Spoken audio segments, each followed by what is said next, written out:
যদি বলে মসজিদ মাদ্রাসা ওয়াকফ নিয়ে বাংলায় নয় দিল্লি যে আন্দোলন করো, সেই মুসলমানকে তখন জাহান্নামের কুকুর বলবো, মুনাফেক বলবো। সেই ইসলামকে যদি কেউ মিটাতে চায়, তার বিরুদ্ধে যুদ্ধ পর্যন্ত করতে আমি রাজি আছি। আপনারা কি আমার সাথে রাজি আছেন? তুই মুসলমান হয়ে কথা বললি কি করে? তুই একটা মুসলমান হয়ে বললি কি করে? তাহলে জানতে হবে তুই মুসলিম সেজে আছিস, তুই মুনাফেক, জাহান্নামের কুকুর।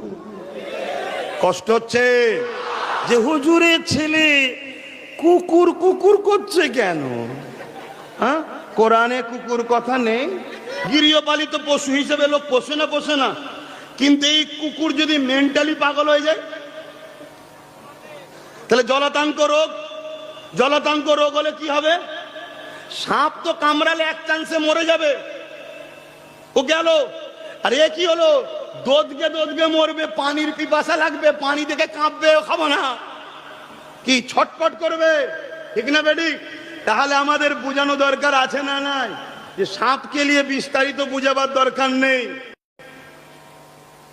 যাকে আপন মনে করে পুষ্য পাহারা দেবে, কুকুর যদি না ঢিলে হয় তাহলে কিন্তু বিপদ আছে।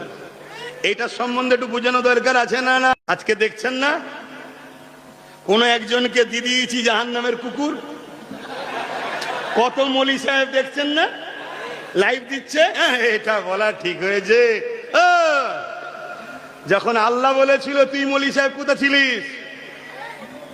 যখন রোজার মাসে ওই জাহান্নামের কুকুরটা গরিবের ইফতার গুলো ভেঙেছে, গরিবের ঘর গুলো ভেঙেছে, গরিবের কল ভেঙেছে, রোজার মাসে নিরীহ মুসলমানদের ঘর বাড়ি ভেঙে দিয়েছিল, রোজার মাসে নিরীহ মুসলমানদেরকে উচ্ছেদ করে দিয়েছিল, বাচ্চা ছেলেদের ঘরে এখন রোজার মাসে মেরেছিল। 2021 মনে পড়ছে, এই জাহান্নামের কুকুর যখন মুসলমানদের উপরে জুলুম করছিল, এই মুনাফেক বক্তা মলি সাহেব তুই তখন কোথায় ছিলি যে জুলুমটা অন্যায় হচ্ছে?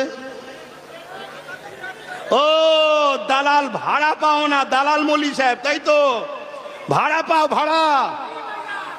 তাহলে কড়া ডোজ না দিলে এই দালাল গুলোকে চেনা যেত, এজন্য একটু কড়া দি। কিন্তু ভুল বলেছি কি না, জাহান্নামের কুকুর বলা যাবে না। মাদ্রাসা রয়েছে এখানে, মৌলানা সাহেবরাও রয়েছে, তিরমিজি শরীফের হাদিস, ইবনে মাজাহ শরীফের হাদিস, মিশকাত শরীফও আছে। আল্লাহ নবী খারিজিতে করে জাহান্নামের কুকুর বলেছে। শুনছেন আমার কথা? আল্লাহ নবী। তাহলে আমার বিরুদ্ধে যারা কলম ধরছে, মূলত কোন জায়গায় কলমের খোঁচা মারছে